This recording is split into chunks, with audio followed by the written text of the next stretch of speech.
Bryant and the Miami thing. We were only 15 years after Stonewall began the modern gay movement. There were still almost no regular gay or lesbian characters in any TV program that was regular at night, and in the movies we still were always sad, generally died at the end, and there was not a good role model yet. There were only 15 out elected officials nationwide. West Hollywood was still a year away. At the convention in 1984 in San Francisco, the Democratic Convention, there was the first talk about forming a Gay and Lesbian Elected Officials Association. It didn't begin until the next year with 15 people in attendance. The Briggs Initiative had been defeated in California in 1978. That was just 6 years before BAMEC began, and at the time BAMEC began, Art Agnos, an assembly member, was introducing every year a non-discrimination bill, AB1. It was the first bill introduced in the assembly every year, and he couldn't get it out of the assembly. It just didn't move. His goal was to get more co-sponsors every year. Only one state, Wisconsin, had non-discrimination in employment of the 50 states. The first domestic partners benefits for employees of a municipality weren't even adopted by Berkeley till just after BAMEC was formed. There were only 3 out elected officials in cities in California, Laguna Beach, Santa Cruz, and San Francisco. In San Jose, BAMEC was coming off of, in some ways, those 2 ballot measures in 1980, where in 1979, the Board of Supervisors and the City Council each adopted non-discrimination ordinances based on sexual orientation for housing and employment. And yet in 1980, they were overturned countywide by 100,000 votes and citywide by almost 70,000 votes, setting back sort of where civil rights were in the Santa Clara Valley. The first newspaper locally, your paper, our paper, had been publishing for just a couple of years when BAMEC began. HIV was just in its early stages. The first case in Santa Clara County was in 1980. In the adjoining counties, it was at about the same time or shortly thereafter. We were halfway through a presidency where the President of the United States never uttered the word AIDS during his entire 8 years in office. He never did that in public. About the time BAMEC was formed, the precursor to ARIS had just formed, but the organizations in Santa Cruz and Monterey were still a year out. So we were in the middle of the first stages of the HIV epidemic, and there was literally no the stigma was attached. There was fear. There was no idea about how to treat it.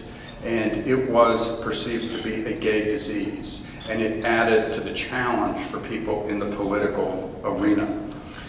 And so when you look back at this, those were really bleak times. It was really difficult. It was an act of courage to form BAMEC, but it was also an incredible act of hope.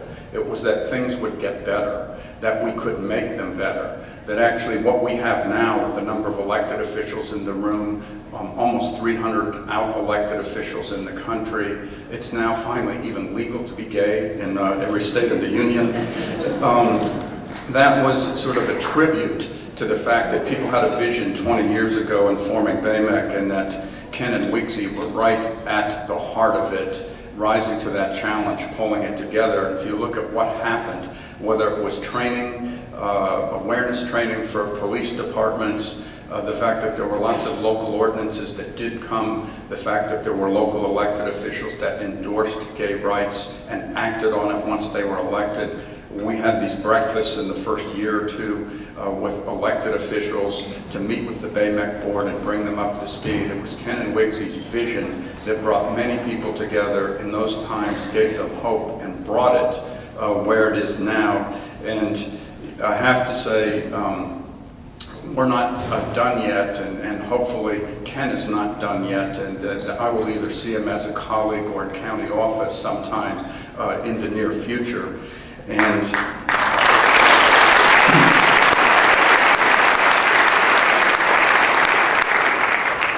And I think this is all, as much as we talk, the fact that all those things happen is the real tribute to them. And so I'm just really proud to be here and honor them and honor the fact that this community is different because they had a vision that we've all worked on for that 20 years. Congratulations to Kennedy.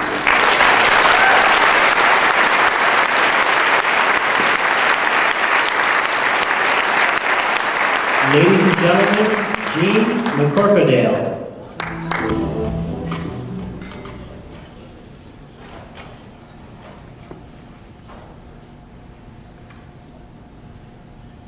I would like to open this evening with the words of a British feminist writer in the 1700s.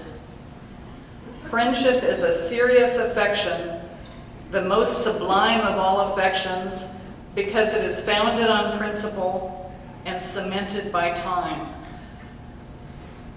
While she may have said these words first, I feel justified in expropriating them this evening because they express so well my feelings concerning Ken Yeager. Our friendship has been cemented by about a quarter of a century of elapsed time.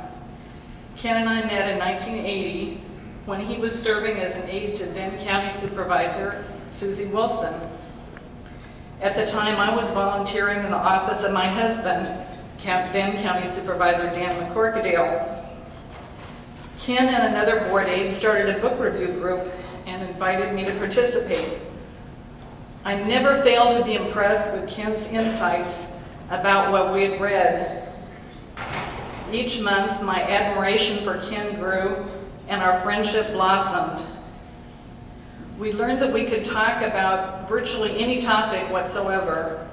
Our trust became absolute, and soon nothing was off limits. What a remarkable gift to have someone with whom one can truly be themselves. I know Ken felt the same. I was the first straight person to whom Ken came out.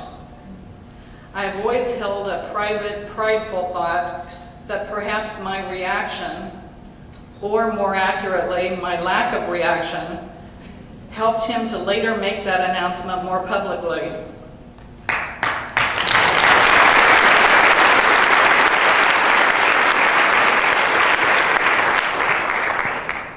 When he did so in a very public way. It was in a letter to the San Jose Mercury news editor reacting to an opinion piece by a local assembly member who wrote that gay people should have no rights in this country. Ken couldn't stand silently by.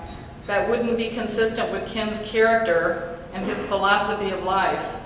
He felt he had to stand up for what is right, because if not him, then who?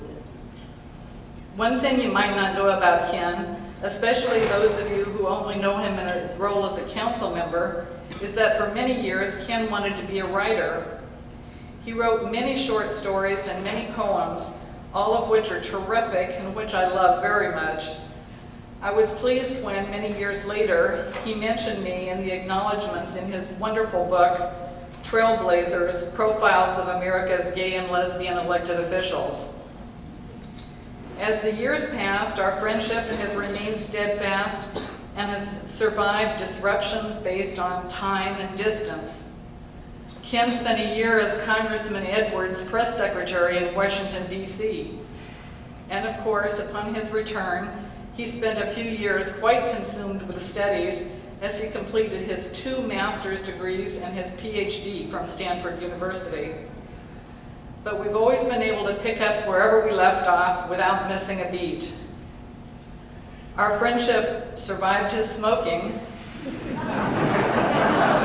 Then it survived his quitting and becoming a marathon runner and a triathlete. Talk about being outdistanced by a friend. This was both literally and figuratively, as he became more young and fit, while my aging took a more normal course. But I think I may be spending too much time reminiscing about how much Ken means to me, instead of sharing how much I know Ken has meant and continues to mean to so many other people. First and foremost, Ken is a really good person. His good instincts are driven by a genuinely good heart that has benefited not only his friends, but has served his constituents so very well. He cares deeply about other people, and he acts accordingly. His remarkable aptitude, combined with his caring nature, make him a truly effective force for positive change. Then there is the fact that Ken is really hardworking. He utilizes every minute to the fullest and seemingly thrives on challenges. As a recent example, for vacation this year, Ken spent his time at Harvard University at the John F. Kennedy School of Government in one of their prestigious executive programs. Ken also runs marathons. He continues to teach a course each semester at San Jose State University. He chairs the city's education committee and the Blue Ribbon Task Force on Ethics, and he's an outstanding advocate for the 95,000 people in his council district. As an aside, related to his career in elected public service, I will confess that I was the person who found Ken's home in the Rose Garden. I knew he was looking for a house, and I was driving around to see what I could find. I remember when we first took a tour of it and went to the garage, we both had the same reaction, that the garage would serve as a great campaign headquarters. And so it came to pass. His campaigns for community college board and city council were run out of that garage. So those of you who sweated in the summer and froze in the winter volunteering for Ken, I guess you have me to blame. Anyway, added to Ken's other attributes I've mentioned is the fact that he is tremendously courageous. I'm sure it took great courage to come out as a gay man more than 20 years ago, at a time when no one could be sure what effect it might have on his current or future political or personal life. In working with WIGSI to found BAMAC, he helped to create what has become a powerful voice for justice, and in so doing, he removed barriers for many other gay, lesbian, bisexual, and transgender individuals. And in so doing, he promoted a more just and tolerant society which has benefited all people. I remember that he devoted countless hours to this effort to create and launch BAMAC, and it is certainly fitting that Ken and WIGSI are being recognized for this monumental contribution. I appreciate being able to participate in honoring Ken this evening. I hope always to be a part of events like this that acknowledge Ken's critically important contributions. And I'm confident that through the upcoming years, there will be many, many more. Thank you, Ken. WIGSI, thank you too. And thank you, BAMAC.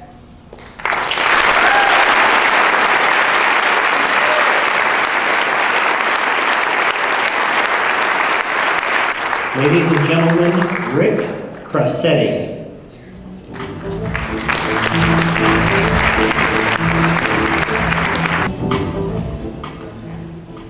Thank you. Ken, I think I forgot to mention to you that my sister wouldn't let me give a speech at her wedding because I tend to break down in uncontrollable sobs when I talk about my life. It really is wonderful to join in tonight's celebration of BAMAC's 20th anniversary. And I'm especially honored to stand here to help recognize Ken and WIGSI for their amazing accomplishments. For those of you that don't know me, I had the distinct pleasure of working for Ken for most of the last 4 years. First as one of his council assistants, and later as his chief of staff. And Ken, despite your habit of losing every piece of paper I ever gave you, it was one of the most valuable times in my career. My friendship with Ken stretches back not just for 4 years, but for over the last 15 years. I remember the first meeting I had with Ken and being immediately impressed with his wide range of interests, his warm personality, and intrigued with his aspirations for political office. Ken was not someone who was just letting life drift by him. I had had little involvement in local government and political campaigns at the time that I met Ken, but this would soon change. Ken has an uncanny ability to get people excited about the political process.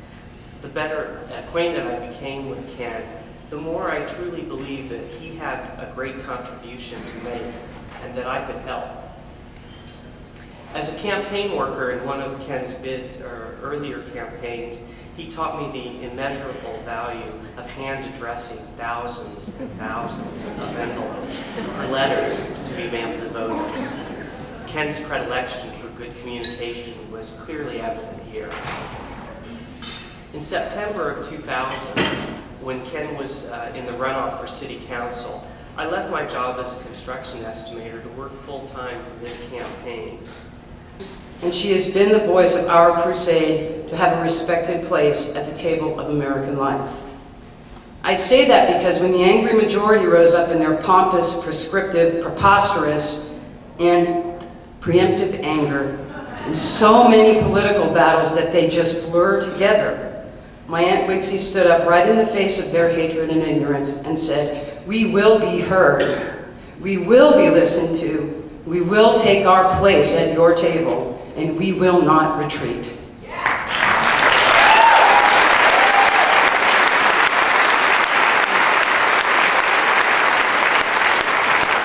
finally, on a more personal level, I say that because my Aunt Wigsy, as busy as she was, still found the time to teach this privileged teenage brat some understanding of the face of poverty and despair and my responsibility to address it.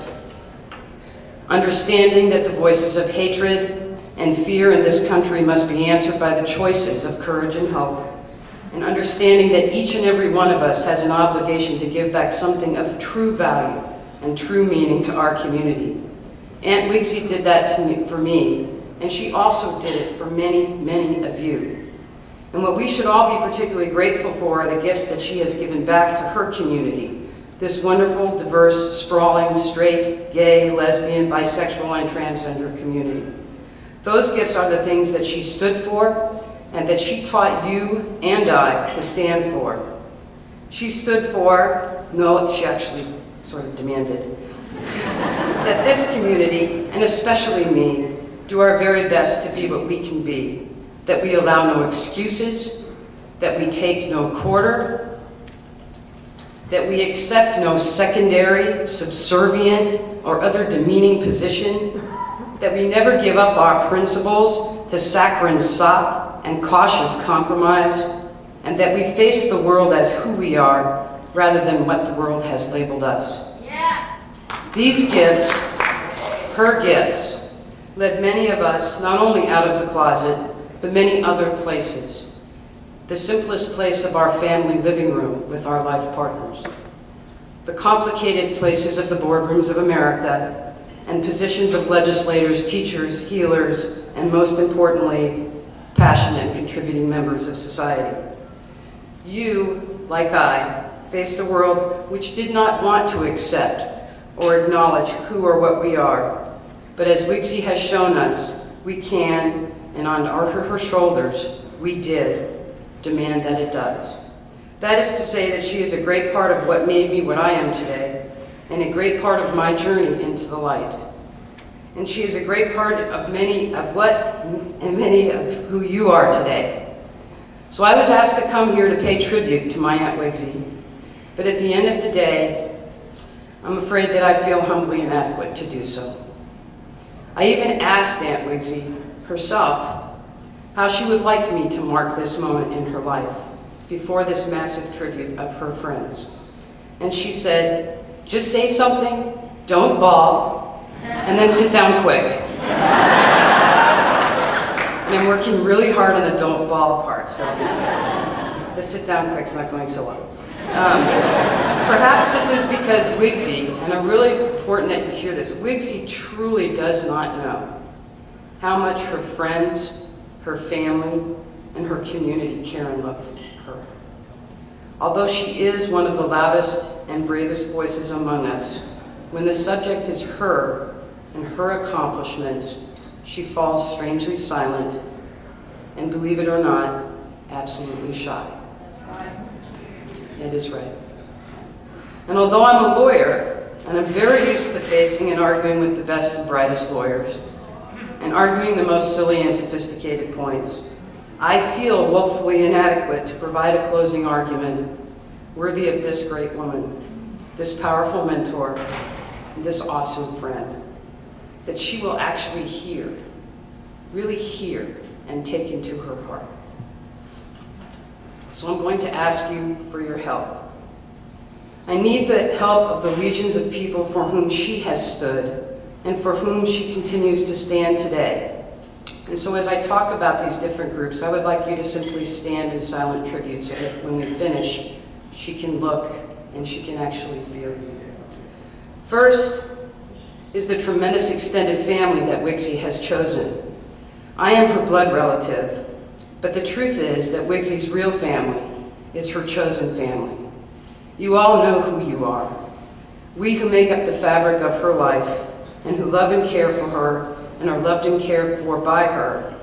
Will all of you please rise and stay standing? Because any one of you could have stood here for her today, and I want her to know that. Next, I need the help of those passionate politicians, civic leaders who listened to her relentless knocking on their doors, who did what was right and not what was easy.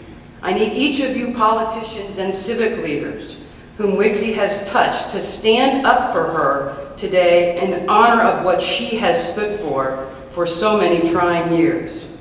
And what about the hundreds of Wixie-inspired students, faculty, and staff at San Jose State, whose lives are fuller and richer because of Wixie's gifts? I ask you to stand up for her. And what about those hundreds of people like me who sought her guidance and counsel and felt her love and understanding firsthand? Please stand up for her.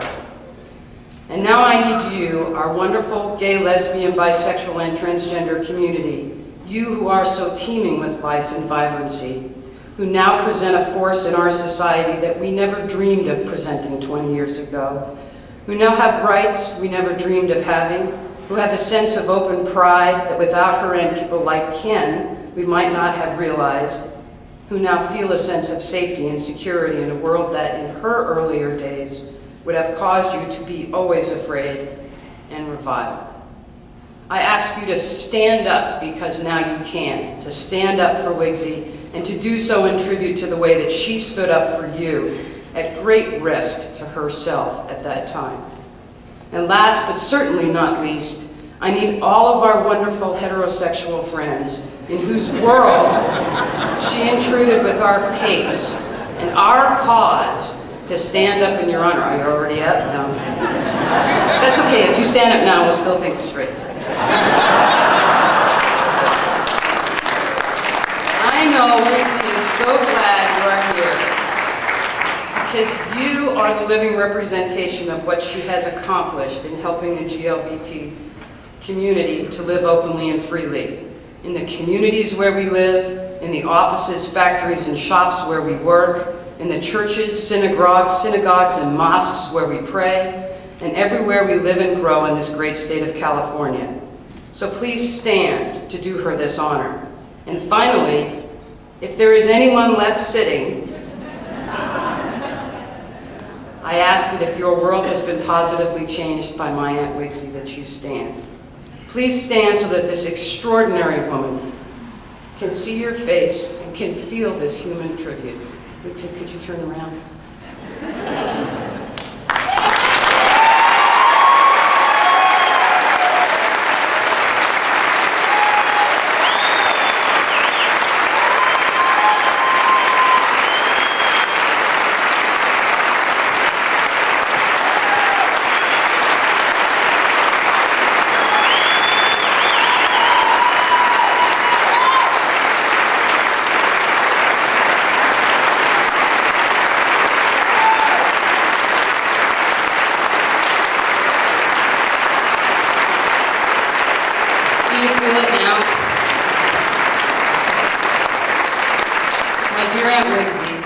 These wonderful family, friends, colleagues, and community that have stood in tribute to your life are a teeming, human, breathing, feeling, and loving symbol of all that you have given, of all that you have accomplished, and of all that you hold dear.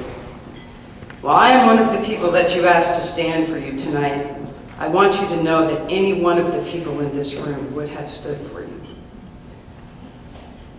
And as for me, thank you, Wiggs, for being my aunt, my chosen family, and my friend. Hang on, I'm working on the don't fall. Okay. Don't fall. Don't fall. I'll do it again. My aunt, my chosen family, and my friend. As I say to my children every night before they sleep and before they rest, I love you to the moon and back.